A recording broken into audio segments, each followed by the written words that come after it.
สีมูยังสู้อยู่สีมูสู้อยู่สีแดงหนีอยู่ครับตอนนี้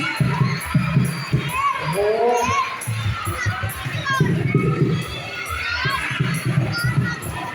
ยังกินยังไม่ลงนะครับนี่เดี๋ยวพลังกายไม่แข็งแรงโอ้กาแฟน้ำจะไกลเลยนะครับกาแฟน้ำจะไกลเลยกาแฟ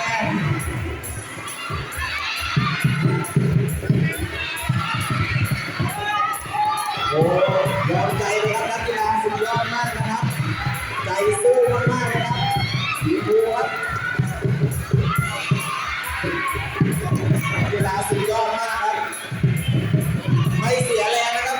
ที่ซ้อมวิ่งทุกวันนะครับไม่เสียแรงเลยนี่เลี้ยงดีครับสีบัวไปแล้วครับสีบัวว่าไงหม